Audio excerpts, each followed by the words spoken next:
Hey guys, how are you today? Quick rant before we dive into today's chaos. As some of you might have noticed, YouTube's algorithm has decided I'm not special anymore. Shocking, I know.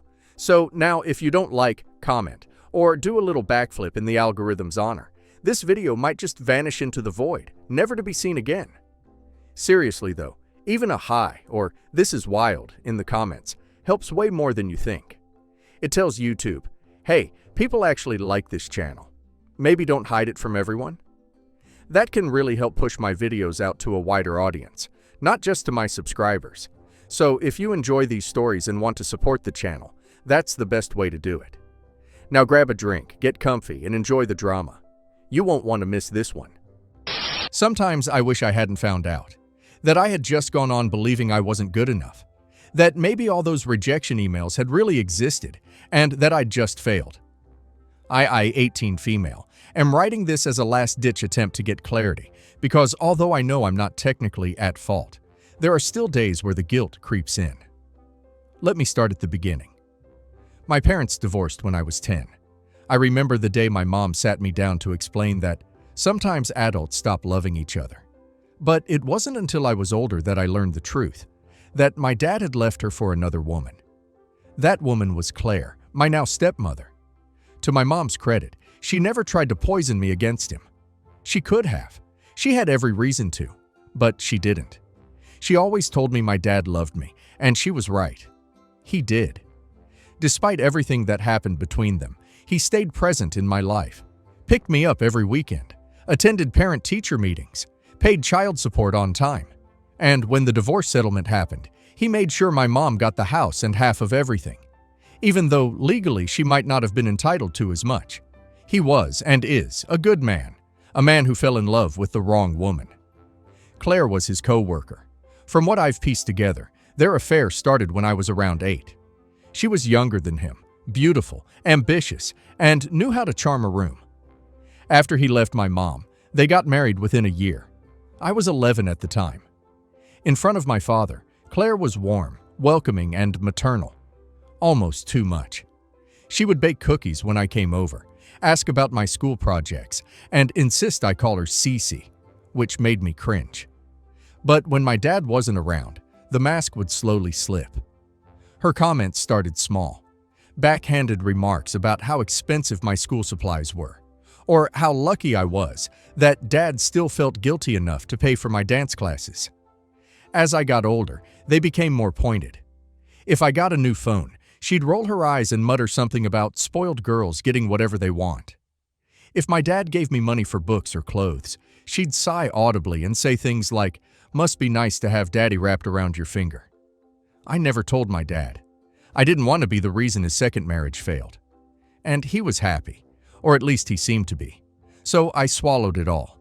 The passive aggression, the weird resentment, the way she constantly monitored how much time, money, and attention my father gave me.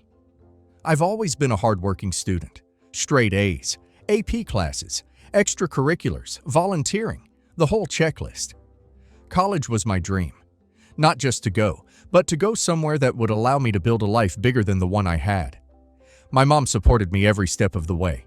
My dad helped too, paying for SAT prep, reviewing my essays, driving me to campus tours.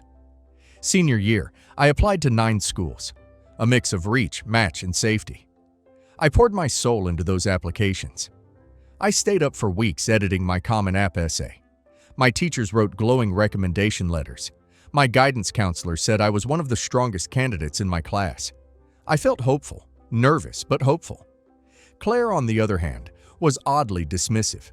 She made passive comments about how college isn't for everyone, and some people just need to be realistic. When I mentioned I was applying to an out-of-state private university that offered need-based aid, she asked sarcastically if I expected my dad to fund a fantasy. I laughed it off at the time, assuming she was just being her usual salty self. But then decision season arrived. One by one, the days passed. The dates when decisions were supposed to drop came and went. No emails, no letters, no notifications. I assumed I was being ghosted. Then a couple of emails came in, rejections from 2 of my reach schools. Fair enough, I thought. They're super competitive. But then silence from the rest. More silence. Weeks passed, and I started spiraling. I told myself maybe I wasn't as strong a candidate as I thought. Maybe my essays were weak. Maybe I wasn't enough. Claire, of course, took the opportunity to twist the knife. At dinner one night, while my dad was in the other room, she casually said, "Not everyone gets to be exceptional, you know. Maybe you should start thinking about a job instead. Some people just aren't cut out for college." That comment destroyed me. I started believing it. I stopped checking my email. I didn't go to prom. I didn't attend senior awards night. I told my mom I wasn't feeling well, but really I was just too humiliated to be seen. I didn't tell my dad the full extent, just that I hadn't gotten in anywhere, and that I'd look at community college options instead. He was disappointed, but supportive. He said he was proud of me no matter what, and that I could take time to figure things out. Claire, predictably, was smug. She suggested I apply for a receptionist job at her friend's salon. Then, one night, purely out of instinct, I opened my email's trash folder. I usually never check it. When I opened it, I saw something that made my heart stop. There, buried between junk mail and deleted promotions, was an unread email from one of my top choice schools. It was dated 6 weeks earlier. The subject line read, "Congratulations on your acceptance too." I opened it, barely breathing. It wasn't just a generic email, it was a full acceptance, complete with scholarship information and a personal note from the admissions team. I felt dizzy. Why hadn't I seen this before? That's when I started combing through the trash folder more carefully. And I found 2 more acceptance emails, all from top schools I thought had rejected me. All read, all deleted. Panic turned into suspicion, and suspicion turned into anger. Because there was only one person who had access to my email other than me, and that was Claire. Months ago, she helped me create my Common App account using her computer because mine had crashed. I remembered her insisting I write the password down somewhere just in case. At the time, I didn't think much of it, but now it all made sense. She had been monitoring my emails. She had been deleting them. She had sabotaged me. But I didn't want to confront her without proof. So I made a plan. The following weekend, I went to stay at my father's house, as I usually did once or twice a month. This time, I came prepared. I brought with me a small, motion-activated camera, one that looked like a charger plug. I'd ordered it online for under $50. I discreetly plugged it into the socket in my bedroom, pointing directly at the desk where I normally used my laptop. That Saturday, I told my dad I wanted to spend the whole day out with him. Lunch, errands, shopping, just some quality time, which he was happy to do. I made sure to leave my laptop open, logged into my email, and placed in plain sight. Then I left. When we got home that evening, I took the camera back without anyone noticing. Later that night, in the safety of my mom's house, I watched the footage, and there she was. About an hour after we left, Claire walked into my room. She sat down at my desk, clicked open the laptop, and began checking my inbox. She even looked over her shoulder once, as if she knew she was doing something wrong, and then shut the lid and walked out like nothing happened. I felt sick. I saved the footage, emailed copies to myself, and backed everything up on a USB. I didn't sleep at all that night. The next morning, I asked my dad to sit down with me privately. I told him everything, from the deleted emails, to the trash folder discovery, to the hidden camera footage. I showed him the emails first, then the video. He watched in stunned silence. He didn't interrupt. He didn't blink. After it ended, he sat there, staring at the paused frame of Claire walking out of my room like a thief. Then he asked me if I had any doubt in my mind that this was intentional. I told him no, it wasn't an accident. No one accidentally deletes college acceptances. And no one goes into your room, opens your laptop, and checks your email without a reason. He didn't say anything more that day, but he hugged me before I left. A long, silent hug that said more than words ever could. A week later, he filed for divorce. Claire didn't deny it. In fact, she tried to justify it. She told him that I was being unrealistic, that he shouldn't be wasting money on a daughter who should learn the value of hard work first. She said I could go to community college, that it wasn't a big deal, and that I had overreacted. She even had the nerve to say that she did it for him, because he couldn't see clearly and needed someone to protect the family's finances. He told her there was nothing left to say. Since then, Claire has been telling everyone I ruined her life, that I manipulated my father, that I set her up, that I planted evidence. She tells her side of the family that I'm a liar who was jealous of her relationship with my dad, that I only ever saw her as the evil stepmother and waited for the perfect moment to destroy her marriage. She's even tried to guilt-trip me directly. She sent me a message saying I should have just let it go and that I was immature for going behind her back, that she never hated me but was trying to teach me how the real world works. I didn't reply. My father, on the other hand, has been nothing but supportive. He helped me pay the deposit and move into my dorm. He apologized more times than I can count, and I've forgiven him, because I truly believe he didn't know. He's a good man, just one who put his faith in the wrong person for far too long. So now I'm here, finally starting college, a few months later than planned. But I made it.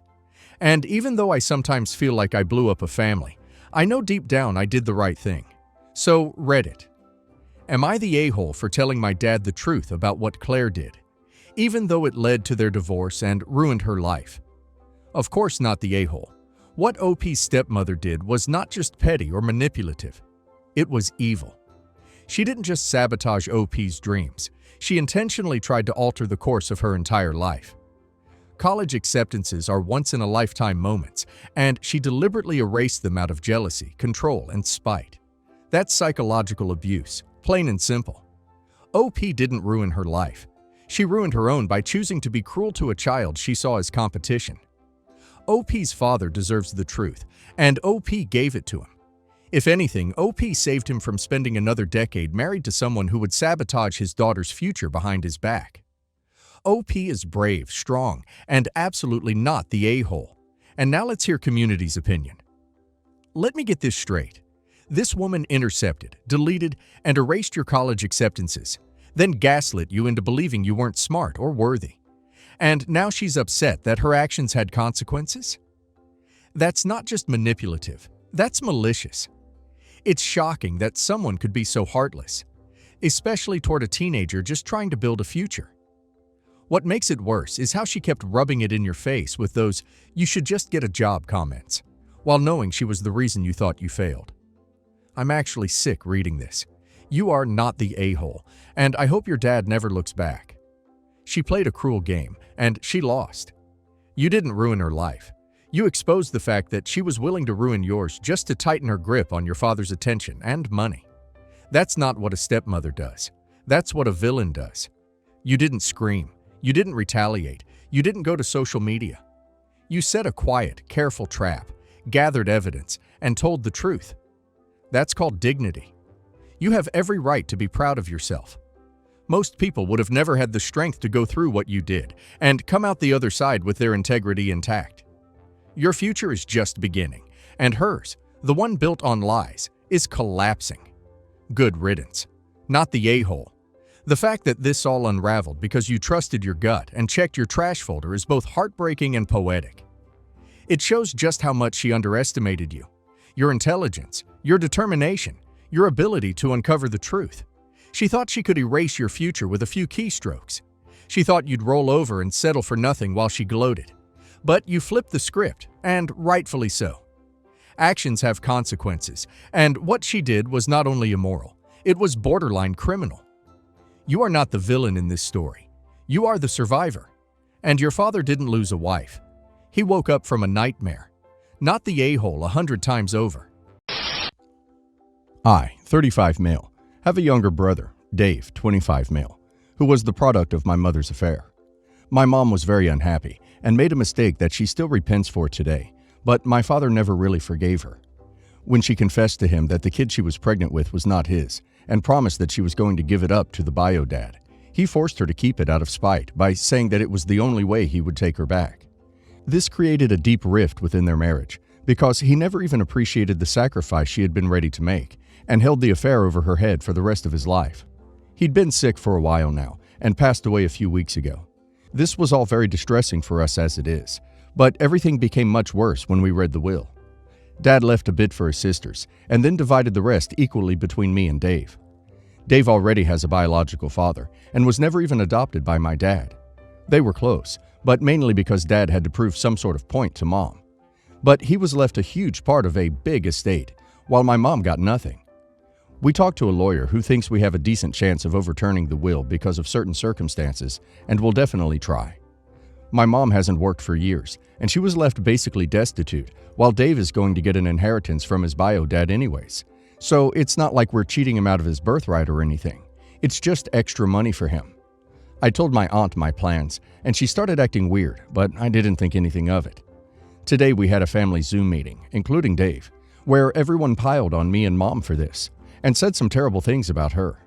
Obviously, I'm considering going no contact with them now, but I want to know, am I seriously an a-hole just for fighting for my mom? You're the a-hole. It's what your dad wanted to do with his money. If you feel this strongly that your mom needs it, give her your share instead of giving away Dave's. Why do you think it's okay to give away Dave's money? You're the a-hole. If it is so important to you to make sure Mom is taken care of, you might have first spoken to your brother about how you hope to take care of Mom, and maybe you two might have split your amounts to share with her. If not, just take care of your mom yourself. You can do what you want with your money. It just sounds like you are the one that resents your brother for having another dad. You're the a-hole. Dave might not be your dad's biological son, but it sounds like your dad raised him, and your mom did have an affair, breaking her marriage vows to your dad. She chose to get back with him and stay with him, even though it was clear he was still very bitter about the affair. This is a consequence of her choices. I'm a 66-year-old widower, recently retired. My son is 33 and lives 7 hours away. Some backstory. Sorry if this seems disjointed. My son was spoiled by his mother, who gave him everything he ever wanted, as she believed she was unable to have a child for well over a decade. He was her only son. I was largely absent due to work, construction, that frequently took me out of state. His education and first vehicles were paid for by us, and we also gave him seed money for a small business that he has since repaid. My wife and I each had some extramarital affairs, but worked through them mainly for him. We did not have the best relationship. The three of us moved to another state for my work, and he decided to stay there when my job transferred me. He was about 16 and resides there, but me and my wife moved back to our original state after the job was completed, which was almost 7 hours away from him. He and his mother were extremely close. She has been deceased for almost 4 years. She became ill about 5 years ago and was diagnosed with pancreatic cancer, and was her primary caregiver for 9 months of her treatment as I had to continue on with work. Close to her death, he contacted my boss and told him I needed to come home, which they agreed. I will not lie, I had been putting it off. I wasn't the most helpful when I was there, and he had to direct me as to what to do. I was still in shock at the events that were unfolding and the appearance of my wife. A pain clinic nurse had been helping my son take care of my wife on her free time for the last few months of her illness, and we became extremely close. We ended up having S shortly after my wife died, and my son walked in on us. I know it was a mistake. He swears it was the day after she died, but I believe it was after her funeral. We've not really discussed the pain nurse events. Recently, I told him that I was likely going to give his half-sister, age 49, my only other child, half of my belongings in the will, and asked if he would be the financial administrator. She is an addict, and he is great with money. Seeing that she has 4 children and no husband, and he has 0, in addition to a successful business, I felt this was more than fair. He blew up and said that I was giving her 50% of mine and his mother's assets because she left everything to me if I outlived her. His mother would have wanted him to have 100% of her assets. He said he was fine with this arrangement, but that I didn't need to act like he was inheriting anything from me. He did not know he had a half-sister until he was around 24, and they do not get along. Last week he called me to let me know he would be bringing his boyfriend to Thanksgiving, and I told him I was going on a cruise. He asked with who, and I told him a woman. He said that's fine, and made up an excuse to get off the phone. I've tried to call him for the past week, and he has not answered. Today he texted me and said that I do nothing but harm him emotionally, that I am toxic, and to leave him alone. I've since been blocked on every avenue I have of reaching him. I have worked my whole life to make him successful, and he just throws me away. So I'll say you're the a-hole for Thanksgiving. Sounds like he was trying to spend the holiday with you and was trying to bring his boyfriend, an important person to him, around you. That's a big deal, but you were like, oh sorry, going on a cruise. I doubt he's so mad at the new woman part, and more hurt at you telling him last minute you're going on a cruise over a holiday he had expected to spend with you. For the record, I don't think you're obligated to spend holidays with anyone. Wanting to go on a cruise for Thanksgiving isn't inherently an a-hole move. But if you waited to share that info until he was making plans to bring his boyfriend around, that's a crummy way to find out, on top of all the rest of your history. This has a lot of parts to it, so I'll talk about each one. 1. You wanting to date someone else 4 years after your wife's death does not make you an a-hole. You don't want to live your life in solitude forever, and your son needs to accept that. 2. Having S with the pain clinic nurse days or weeks after your mother's death. This makes you an a-hole. More likely than not, you were already attracted to the nurse while she was still alive, and you acted once she was gone. That might not be what you were thinking, but that's how your son views it. You waited until she died before having S, so you can avoid any guilt. That's bad, and I don't know if it's possible to have your son forgive you that. 3. Giving your daughter 50% of your assets isn't an a-hole move either. No one owes anyone inheritance, but your son isn't going to accept it, even if your daughter needs the money more, because your daughter is not his concern. He doesn't give two craps about her. To him, you're giving money, his money, and his mother's money, to someone he doesn't care about. Also, a quick calculation on your late wife's money. 100% of the late wife's money should go to your son, and 50% of your money should go to your son. So like, quick math here. Late wife has $100,000 to her name. Your joint account is $600,000. You have $100,000 to your name. $100,000 from late wife goes straight to son. You take $300 out of the joint account, and consider that your wife's money, and it goes to your son. Now you have $400,000 to your name, $100,000 plus $300,000. But now you divide that by 2, $200,000. So you should be giving your son $600,000 and your daughter $200,000 in this specific scenario. Obviously, there are a million different ways to give inheritance, but in my opinion, that would be the fair option. My extremely narcissistic and aggressive ex-husband wants our son to be tested for a donor match because he has cancer in both kidneys and needs a donor kidney. I have several issues with this, and I'm wondering if I'm being a B because if I don't agree to this, he could die if he doesn't find a donor soon. Number 1. Ex wanted me to terminate our son because a 5-month amniocentesis showed he might have birth defects. When I refused the termination, he left me. He didn't come back until after son was born with nothing more than a mild hearing loss, mild learning disabilities. Number 2. Turns out he was cheating during the time he was gone, and that he'd been having an affair with a woman, his first ex-wife, for almost the entire duration of his marriage to me, at which time she was also married to someone else. When son was only 2 months old, the ex packed up and left, and has been with her ever since, although he's never married her. He's actually told me our entire 13-year marriage was a mistake, and that he wishes he'd never met me. Number 3. Son is now 16 years old, and his father hasn't seen him since he was 4, by his own choice. He's always way behind in child support, like $30,000, but could easily afford to pay as he makes a high 6-figure salary. Number 4. Son hates his father for abandoning him, especially since his father seems to be quite happily parenting his ex-wife kids from her second husband. Although considering the duration of their affair, most of our marriage apparently, I suppose those kids could be his. They are much younger than my son. Number 5. I'm almost 100% sure that if I allow this to happen, the ex will simply disappear from our son's life all over again once he finds out he's not a match, or even if he does match and acts as the donor. Because being out of his only child's life for over 10 years is pretty much proof to me that he doesn't care about him. And if he doesn't care about us, why the hell should we care about him? Number 6. Kidney cancer actually runs very strongly in my ex-husband's family. His father died of it, his grandfather died of it, and 2 of his father's sisters died of it, which means it's entirely possible my son will end up getting it as well, which could mean if he only had 1 kidney left due to being a donor, he'll be in a worse position than his father currently is. So am I right to want to protect my child from being used by a father who doesn't care about him? Or am I a B for being willing to let him die by not letting his child be his donor? For your information, I've not told my son about this request, and if and when I do, I have a feeling he won't agree to it at first, but his father could probably manipulate him into it very easily if I allow his father to talk to him, and his father could easily use the court system to force me to let him spend time with our son. Not the a-hole. You're doing what's best for your son. Clearly you have his best interest at heart, and his biological father doesn't. Not the a-hole. You even say your son hates his father. This isn't some selfish revenge on your behalf, not to let him help his father. You're putting your son's benefits first, and rightly so. Not the a-hole. So your ex didn't want him in the first place. He's $30,000 behind in support. He cheated on you for the entire marriage, and he hasn't seen your son since the age of 4. Not to mention that there's a history of kidney cancer. For that reason alone, you're not the a-hole. I feel like there is no doctor that would recommend he give away his kidney.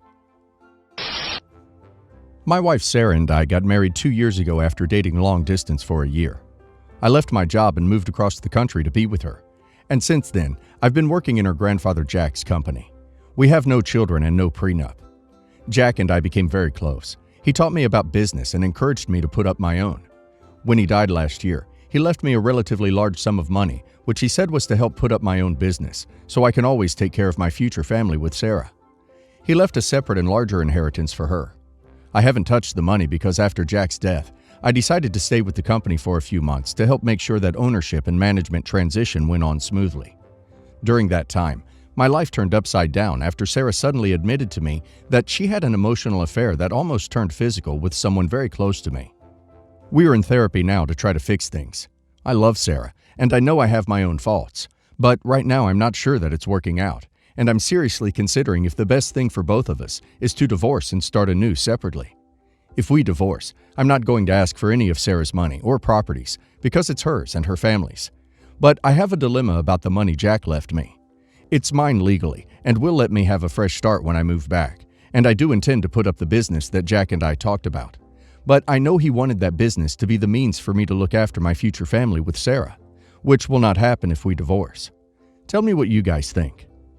Not the a-hole. Keep the money. Your wife is the one who had the affair and whose fault it is that you're breaking up. Not the a-hole. While he definitely wouldn't have given that money to a random coworker to help them, the reason he gave you that money was because of the relationship you two had together, not just because of who you were married to. If he solely wanted it to be used to help your family, he would have just included it in his granddaughter's inheritance payment. It was left specifically for you.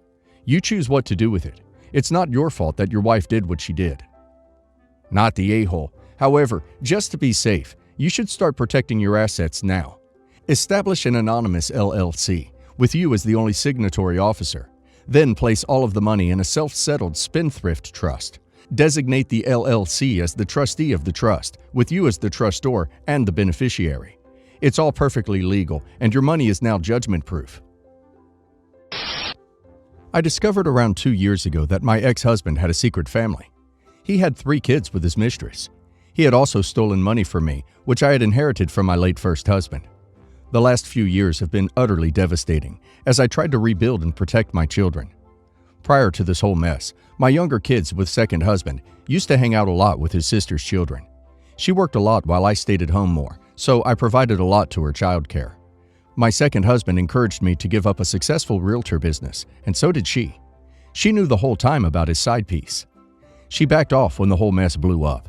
Now the divorce is finalized, and some, not all, of the money he stole has been returned. She wants back in. She says her kids miss their cousins.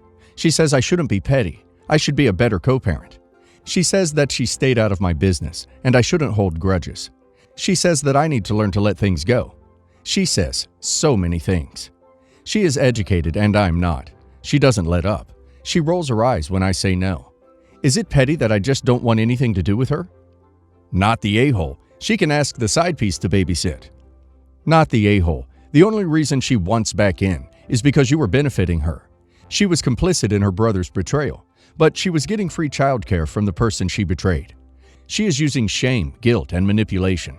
And worst of all, she's playing on the emotional health of a bunch of innocent children.